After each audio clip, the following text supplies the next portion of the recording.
While I have the dash out of the Monte Carlo, I'm going to address an issue that's very common, especially with all A-body vehicles, and that is broken radio towers. So I'm going to get you in a little bit closer and show you what exactly we're looking at, and then we'll get to fixing it.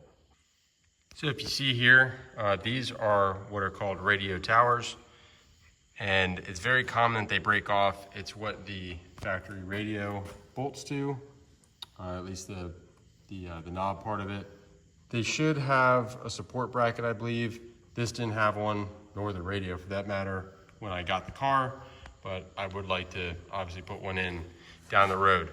If you have broken towers, a lot of people assume, oh, that's it. Either you need a brand new dash or just hack all that out and put in a new modern singled-in radio, but that's not the case. There is a fix for these, and that is this kit right here. It's made by rushreplace.com or Built Fabrications Engineering. They're the same people, which I believe that, I think it's Dan Belden, frequents this channel, so maybe you could say hi to him in the comments if he says anything. I know they do a lot of really cool stuff for A-bodies. I believe probably other stuff as well. Again, ask him in the comments, or maybe he'll already tell you. But good quality parts for a lot of those really niche things. Like radio towers, for example. So we are going to be installing his kit here today. So if you are doing the same thing or have the same issue, this is where you want to go to get your parts. So the first step of this process is going to be to remove the remaining original parts of the towers. So I'm probably going to come in here with a Dremel, and I'll just cut off whatever I can and try to sand it and smooth it out. You want to get this flat back to pretty much how the rest of the dash is, and that's obviously on both sides. There is a little bit of the side here goes into this rectangular section where the main face of the radio comes out. You do need to make sure that you clear that out. You need clearance space in there. So I'm going to get that cut out, and then I'll show you what we have whenever that's done.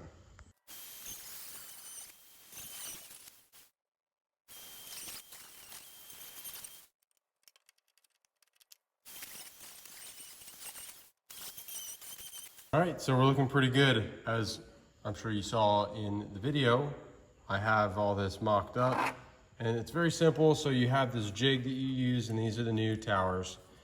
And all you do is just put it inside. You have a short and a tall radio tower. The tall side goes towards like your AC control, and then the short end goes towards your gauges. And then in addition to that, if you can hopefully see, you have 3 little tabs.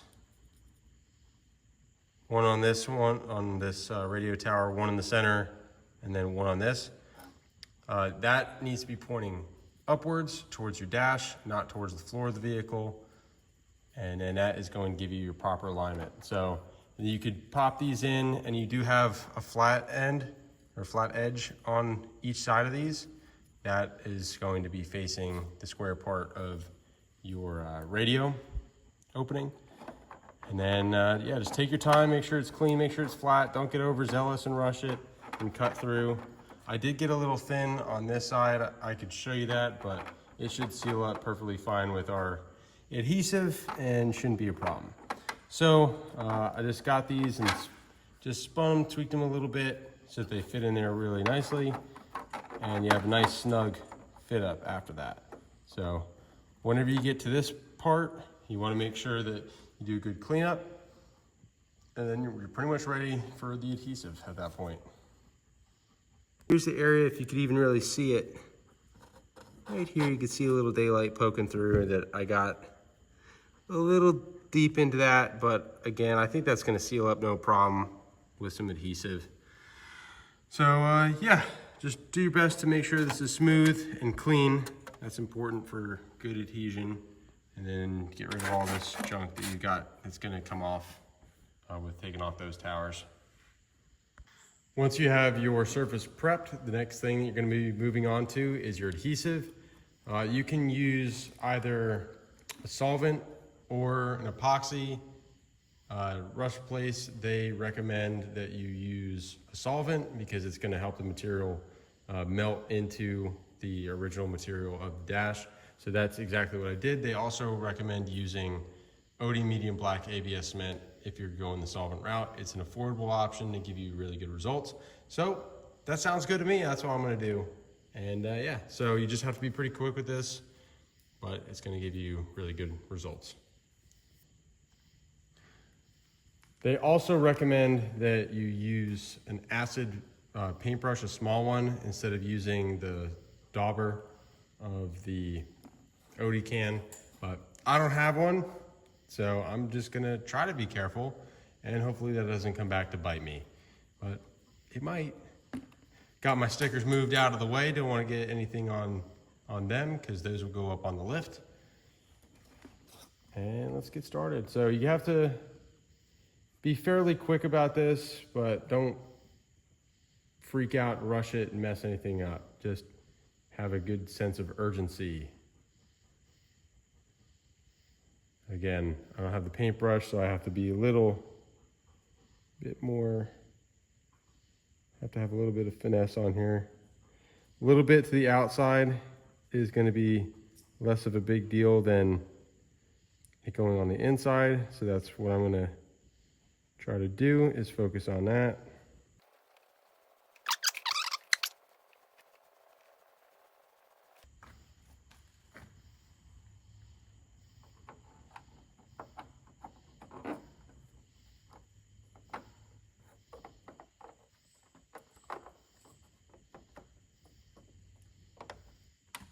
So once you get it lined up, you have a little bit of work time to straighten it up, to line everything.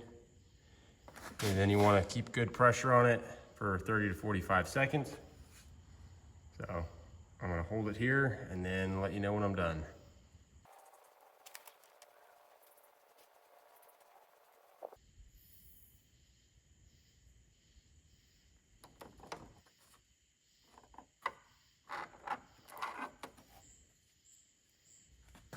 All right, I don't know if I messed something up, but that didn't work out too well.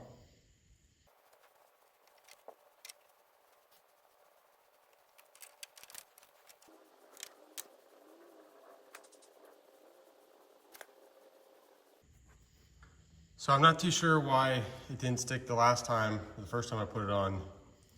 Maybe I just waited too long to get it over here and it started setting up already, possibly. So it's not on the kit, it's the adhesive is the issue. So don't put it on them. And I do want to have a little bit of a correction. I believe that I misspoke. I believe it's Dane Belden, not Dan. I think I said Dan. I apologize, Dane. Anyways, yeah, so I put it on the face first on the dash, and I reapplied it to the face of the tower, and then I also came back on top and put more. So I'm gonna see what that does. It's adhering better now. It still seemed maybe a little loose when I first let go. It seemed like it had a little bit of flex to it. I wouldn't say it's separation, but I guess it's kind of the same thing in this case. So it says leave it to set up for 2 hours, leave the jig in. I'm gonna let it sit overnight just because it's late and I don't want to sit here for 2 hours. So the more the merrier, right? And then, so tomorrow I'll come back, I'll pull this jig, I'll take a look, and we will see what it looks like, see if it sticks or if it wants to come off, and then we'll go from there at that point. So hopefully this time it's good. I'll probably have a little bit of cleanup. I looked at the other side. I got a little drip down in the top of the tower here, but I think that I should be able to clean that up, no problem. And then a little bit on the face. Let me go around to the front. I don't even know if you can see anything. There's really not much, if anything, sticking out. One thing that, I don't know if it's correct or not, but I could see a little bit of the tower outside of the face of the dash. Maybe when the radio is in, that's covered. I'm not totally sure, but this, the jig is lined up properly. At least it seems like that to me. So I don't know, I'm not too worried about it. Looks good so far as I could tell, and then we'll just have to see. So come back tomorrow. Okay, so we let this set up overnight and everything's looking pretty strong. So now we can take this out.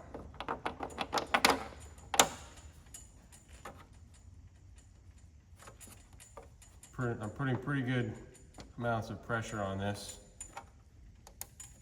and it seems to be bonded well. So I don't know, I think that with that first time that I put it on there, I probably took too long going around and it started setting up, so it didn't get a good bond to the dash.